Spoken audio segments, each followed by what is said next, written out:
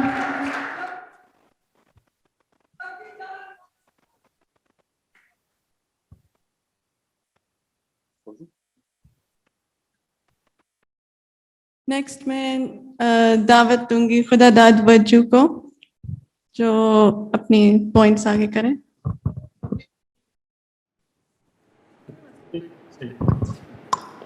میں شکر گزار ہوں برگر پارٹی کے دوستوں کا, خاص اب حفیظ جمالی کا کہ انہوں نے, کیونکہ ہمارے لیے اسلام آباد اتنا دور ہے جیسے کہ آپ کوئی امریکہ یا کوئی ادر کنٹریز میں جا رہے ہیں. ہمارے یہاں کبھی 2 سال 1.5 سال یا 3 سال بعد گوادر, کیونکہ ہم اس ایران کی اس پٹی میں رہتے ہیں جہاں یہاں ایکسیس کرنا 18-2000 کلومیٹر طے کر کے پھر یہاں پہنچتے ہیں. تو جس طرح ایک دوست نے بتایا کہ زمین کے حوالے سے لوگوں کو امید دیا جاتا ہے, یقیناً پاکستان میں سی پیک کے حوالے سے پورا پاکستان کے لوگوں کو امید دیا جاتا ہے کہ فیوچر آپ کا سی پیک ایک خوشحالی ہے. لیکن بحیثیت وہاں کے رہنے والا میں اس بات کو ڈینائی کرتا ہوں, جب وہ سی پیک ہمارے لیے نہیں ہے, آپ کے لیے کیسے خوشحالی ہوگا؟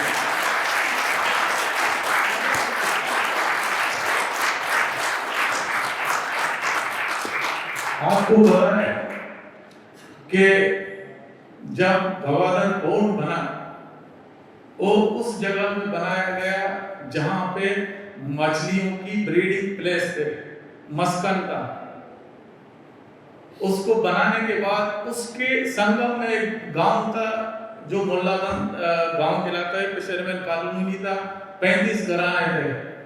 ان کو بھی ہٹایا شہر کے کونے میں جو ہے نا بٹھایا گیا. ان کو اس بات کی ہمیں تسلی دی گئی کہ یہ پورٹ بنے گا, یہ پورٹ سب سے پہلے آپ کے بچوں کو روزگار دے گا, آپ کے بچوں کا مستقبل کے لیے تعلیمی اسکالرشپ دے گا, آپ کے بچوں کے لیے کل کا خوشحالی کا ذریعہ بنے گا.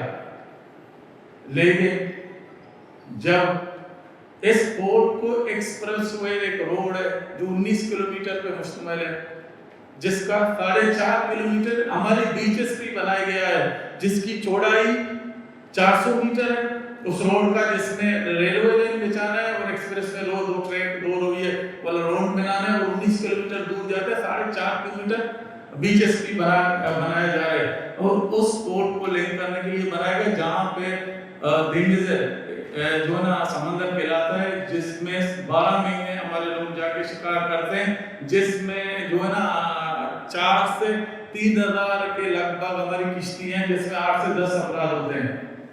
تو اس روڈ کو بناتے ہوئے وہاں پہ 5 فشرمین علاقے تھے جن کی کشتیاں ان کے گھر کے سامنے کھڑی تھی, لیکن اس روڈ کو بناتے ہوئے وہ کشتیاں لوگوں کو نظر نہیں آئی. ایکسس یا وے نہیں بنایا گیا کہ ہم اس سمندر میں کیسے جائیں گے.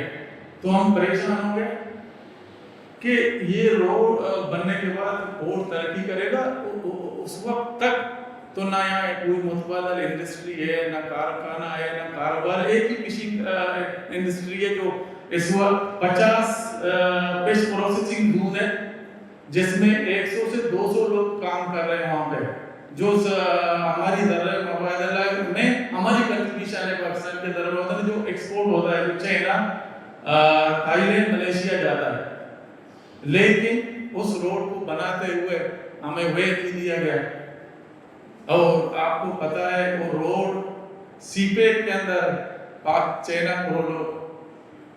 اب ہماری دوستوں نے جو نا بیٹھے, کیونکہ اس وقت آپ کو پتا ہے ہم اب بھی سمجھتے ہیں کہ جو ہے نا ہم جو ایک ماہی اتحاد بنایا جو 8-10 ہماری تنظیمیں تھی, اس وقت بھی ہمیں ایک ہجوم نظر آ رہی ہے، اس میں آواز ہجوم کا ہے، اس میں ادارے تو نہیں، ایک کمیٹی ہے، ایک چھوٹا سا کمیونیکیشن کے لیے ہم نے ایک سیٹ اپ بنایا جو ہم دوست بیٹھے کہ آیا اس سی پے کے اگینسٹ بات کریں یا بند کر کے بیٹھ جائیں، کیونکہ بیٹھنے کا مطلب ہے اپنے سمندر، اپنے جو ہے بلوچی میں بولتے ہیں نیلے رن، ایک تعلق ہے جو سمندر اور فشرمین کا اس سے وڈرا ہونے کا، اور اس سے ظاہر ہے جب اسے وڈرا ہوں گے اس کا مطلب یہی ہے کہ آپ اپنے بچوں کا جو چولہا جل رہا ہے اس سے بھی وڈرا کر رہے ہیں، جو کل کو آپ کے بچوں کو پڑھنا ہے اس سے بھی وڈرا کر رہے ہیں، پورے آپ اپنی سوسائٹی کو وڈرا کر رہے ہیں۔ تو اس حوالے سے ہم دوستوں نے فیصلہ کیا کہ نہیں، ان کے اگینسٹ جانا ہے، اس روڈ کے اگینسٹ اس لیے جانا ہے، بھلے چائنا انوالو ہے، بھلے پاکستان انوالو ہے، بھلے وہاں پہ اس وقت آپ کے علم میں پتہ نہیں ہے کہ 4 بریگیڈ گوادر سٹی میں بیٹھے ہوئے ہیں، ایک جی او سی آفس ہے، 40,000 آرمی وہاں بیٹھا ہوا ہے، جبکہ ہماری آبادی 1.5 لاکھ ہے، اس میں پاک میرین الگ ہے، ٹھیک ہے، اس میں کوسٹ گارڈ، تڑ میرین، ایم ایس سے، ان کے علاوہ جو 10-15 ہزار وہ بنتے ہیں۔ تو ان سب کے ہوتے ہوئے ایک خوف کا ماحول وہاں پہ ہے۔ ہم نے یہی سوچا کہ ایک روڈ کے اگینسٹ جانا ہے، یہ نہیں ہم اس روڈ کی مخالفت کر رہے تھے، ہم یہ بول رہے تھے کہ ہم یہاں پہ صدیوں میں رہ رہے ہیں، ہم اس روڈ کی بننے سے ہم جو وہاں رہ رہے، ہمارا جو ہے نا مستقبل کیا ہے، ہم جو یہاں رہ رہے کوئی متبادل روزگار ہے نہیں، ہم کہاں جائیں؟ یہ ہماری بیسک ہوتا، اللہ کے ریاست کا کام ہے روزگار دینا لوگوں کو، لیکن ہم جو ایک سسٹین ایک روزگار چل رہا تھا، ہم ان کو جو ہے اس کے لیے لڑ رہے تھے کہ کیوں آپ اس کو بند کر رہے ہیں۔ تو اس کے بعد سے ہم نے سوشل میڈیا میں میسج کرنا شروع کی، اس کے بعد سے جو محکمہ زراعت ہیں ان کے لوگوں کا فون آنا شروع ہو گیا کہ آپ جو پلان ہے، ہمارے یہاں بھی 10 سے 12 شہادت لوگوں نے کی، الگ اوپن پالیٹکس میں انوالو ہے، کوئی عسکریت، کوئی وارڈ، کوئی اس میں نہیں گئے، لیکن اس رشتے کی وجہ سے ان کی لاشیں گری، مسخ شدہ لاشیں گری، تو وہ لوگ مجھے ان ناموں کو گنوا رہے تھے کہ آپ ان سے طاقتور ہیں، آپ کی ٹیم ان سے زیادہ ہے۔ تو ہم نے ان کو یہی بتایا کہ ان سے ہو سکے آپ کو اختلاف ہو، لیکن ہم تو آپ سے یہی عرض کر رہے ہیں کہ ہمارا روزگار کا مسئلہ ہے، ہم ابھی تو نہیں کر رہے ہیں، ہزاروں سال اس گوادر کو آپ خود ہی جانتے ہیں، مچوروں کا شہر کہلاتا ہے، فشرمین کا شہر کہلاتا ہے، تو اس کا ہمارا روزگار تو یہی تھا۔ اب اس میں روڈ بنانے کے بعد ہمیں وہی راستے نہیں دے رہے، تو ہم کریں تو کیا کریں؟ تو انہوں نے یہی بتایا کہ آپ جو بھی معاملات ہے بات کرتے رہے، لیکن سی پے کے اگینسٹ نہیں جائیں۔ ہمیں یہ بات سمجھ نہیں ہے کہ سی پے کیا ہے، جس سے مجھے بے روزگار کیا جا رہا ہے، مجھے اس سے کیا رشتہ ہے، میرا اس سے کیا تعلق ہے جب میں اس سے بے روزگار ہو رہا ہوں، جب مجھ سے میری روزگار چھینی جا رہی ہے۔ تو اس کے بعد سے ہم اکٹھے ہوئے، 2.5 سال بعد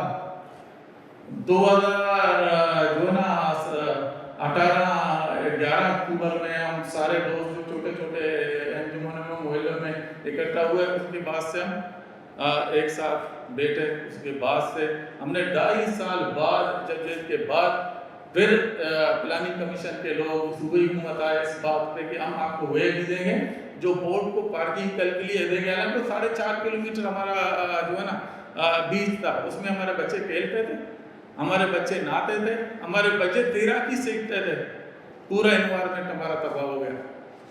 لیکن ہم ایسے جگہ رہ رہے ہیں جہاں پہ شاید ہمیں انسانیت کے حوالے سے بات کرنے یا بلوچستان کے متعلق آپ سنتے ہیں کہ وہاں کے حالات کیسے ہیں، لیکن اس سب کے باوجود اس پہ جو ہے نا جو پلاننگ کمیشن کے لوگ اور صوبائی وزیر اعلیٰ آیا، انہوں نے بولا کہ ہم آپ کے لیے راستے بنائیں گے، پنی کریں گے، آپ تھوڑا سا اپنا مطالبے سے پیچھے ہے۔ ہم نے بولے کیا ہمیں روزگار کے ذرائع کے لیے راستے دے دیں، ہم چلیں، ہماری کشتیاں چلیں، اور بوٹ پارکنگ اس لیے دیا جائے کہ کشتیوں کو چھونا چربی کے لیے، کبھی ربط ہوتا ہے سمندر، سائیکلون آتا ہے تو اس کو سیو کرنے کی ضروری ہے کہ ایسی پروٹیکشن وال دیا جائے جس میں ہم اپنی کشتیاں رکھیں۔ تو اس سے وہ آمدہ ہو گئے، وہ ابھی تک مطلب یہ ہے کہ وہ بریک واٹر بھی بن رہی ہے اور راستے بھی چہرہ بنا رہی ہے، اس میں 2.5 سال ہمیں لگا۔ تو اس طرح کے آپ ابھی دیکھیں، اگر وہاں پہ حالات ایسے ہیں، اب آپ ہماری جغرافیہ کو کیسے دیکھیں گے، جہاں پہ نیشنل انٹرنیشنل ملٹی کمپنی، وہاں پہ ملٹی نیشنل کمپنی کام کر رہی ہے، یقیناً وہ کام کریں گے، ہمیں اس پہ اعتراض نہیں ہے، کام کریں، لیکن اس کام میں، اس پالیسی میں ہم کہاں ہیں، لوگ کہاں ہیں، ان کا رائٹس کہاں ہے، ان کا زمین کہاں ہے، وہاں کا سمندر کہاں ہے، وہاں کے لوگ رہنے والے لوگ ہیں کہ جن کا قوت قریب 500 ہے، 400 ہے، 300 ہے، اس وقت 40 لاکھ 50 لاکھ 500 گز کے زمین مل رہے، 200 گز کے زمین 25-30 لاکھ میں مل رہے، اور جبکہ ہم اپنی آب و اجداد کی زمینوں پہ رہ رہے، جو ایک فیملی جو کل 4-5 افراد پہ مشتمل تھا، 20-25 افراد پہ مشتمل ہے، اس جو ہے نا یونیورسٹی یا سلپے کے آنے کے بعد جب زمین اتنا مہنگا ہوا، اب ہمارے لوگ سوچیں گے کہ وہ زمین خریدیں گے، پھر وہاں پہ کچھ زمین ہے مہنگا ہونے کے بعد سرکاری زمین بھی، ابھی چائنا کیا کر رہا ہے، پری زون پہ 22,000 ایکڑ زمین ہم سے کلاس 4 جو ہے لگا کے ایکوزیشن کر کے ہم سے 600 پر اسکوائر فٹ پہ لیا گیا، اور یہ وہی چائنا ہماری گورنمنٹ نے لیا، پھر چائنا کو بیچا، چائنا وہی زمین 6,000 پر اسکوائر فٹ بیچ رہا ہے۔ کیا چائنا کامیاب نہیں ہے؟ کیا چائنا اس وقت امریکہ کا رول ادا نہیں کر رہا ہے؟ مطلب چائنا کا رول کیا ہے؟ اسی طرح ابھی جو ہے نا انہوں نے 33,000 ایکڑ زمین ڈیمانڈ کی، جبکہ 33,000 زمین اگر گوادر سے اٹھائیں تو ہم تو بالکل ایک گاؤں ہے ہمارا جو ہے نا سوربندر، اس سے پیچھے جائیں گے، یا جو ہے نا جس طرح آئل ریفائنری کے لیے وہ ایکڑوں کے حساب مانگ رہے جو پسنی کے آس پاس ہے، تو یہ زمین مانگنے کا در برٹش جو برصغیر میں آیا وہ کیسے آیا، اسی طرح انہوں نے کمپنی لا کے انویسٹ کیا، زمین قبضہ کرنے کے بعد رہے، تو وہی میں سمجھتا ہوں چیزیں اس وقت چائنا کر رہے، چائنا اور برٹش میں فرق ہمیں نظر نہیں آ رہی، وہ بھی اس قبضہ گیریت میں آ رہے، اور اس کی وجہ سے ہمیں ایک خطرات ہے کہ ہمیں مقامی لوگوں کو سیول رائٹس، لینڈ رائٹس اور واٹر رائٹس کا جو حق حاصل ہے، اس میں قانونی بنیاد پر کوئی قانون سازی نہیں ہو رہا ہے، ٹھیک ہے، پھر ڈیولپمنٹ ہو رہے، چائنا آ رہے، کام کر رہے، تو ہماری جو ہے نا جو شناخت ہے، ہماری آب و اجداد کی جو مزاج طبیعت ہے، ان کو برقرار رکھنے کے لیے قانون سازی ہونا چاہیے، اس پہ ڈنایا ہے، نہ صوبائی حکومت اس میں سینسیئر ہے، نہ وفاقی حکومت اس میں سینسیئر ہے، تو اس طرح ہم سمجھ رہے ہیں کہ جس طرح آپ لوگوں کے علم میں ہو کہ ٹرالی جو ہے چائنیز ٹرالر آ رہے ہیں ہمارے سمندر میں، اس وقت اسلام آباد میں کچھ بیوروکریٹس یا کچھ لوگ ایسے ہیں جن کے ساتھ مل کے چائنیز نے وہاں پہ ٹرالی کے عمل کو جو ہے نا جو چائنیز ٹرالر ہے جن کے پاس ویل اکوپمنٹ موجود ہے، جو ان کو ساؤنڈر سسٹم ہے، کوئی ایسی سسٹم ہے، اس کو پتہ ہے ہمارا جو ہے نا ذخیرہ کتنا ہے سمندر کے اندر، کتنے مچھلی رہتے ہیں، ان کو کنٹرول کرنے کے لیے، ان کو پکڑنے کے لیے ان کے اتنے آلات ہیں کہ ان کو سمندر کے نیچے پتہ چلتا ہے کہ کون سا مچھلی کہاں پہ ہے، کس کا مسکن کون سی جگہ پہ ہے، اس کے حوالے سے انہوں نے NOC لیا اسلام آباد سے، جس سے جو ہے نا ایک شور مچا بلوچستان کے اندر کہ آپ اگر ان کو ڈیپ سی کے نام پہ NOC دیں گے تو اگر وہ وہاں پہ فشنگ کرے گا تو مقامی اتنی بڑی انڈسٹری ہے، کراچی سے لے کر گوادر تک 20 لاکھ لوگ متاثر ہوں گے، 20 لاکھ کراچی سے لے کے گوادر تک 20 لاکھ لوگ متاثر ہوں گے، آپ ان کو کیا کریں، جبکہ چائنا مچھلی پکڑنے کے بعد وہاں پہ ان کا سمندر کے اندر شیپ کریے، وہاں پیک کر کے لے جائے گا، صرف یہ کہ کچھ لوگوں کو اسلام آباد میں پارٹنرشپ میں 10-15% مل جائے گا، ان کا در مقابلہ آپ کا نہ کہ وہاں پہ انڈسٹری کو فائدہ ہو، جو مقامی انڈسٹری وہ بھی تباہ ہوگا، لیکن عمران خان کا ویژن ہے کہ انڈسٹری کو مقامی جو انویسٹر ہے ان کو سپورٹ کرنا، اس بات پہ تو یہی لگ رہا ہے وہ انڈسٹری تو بیٹھ جائے گا، اس وقت جو ہے نا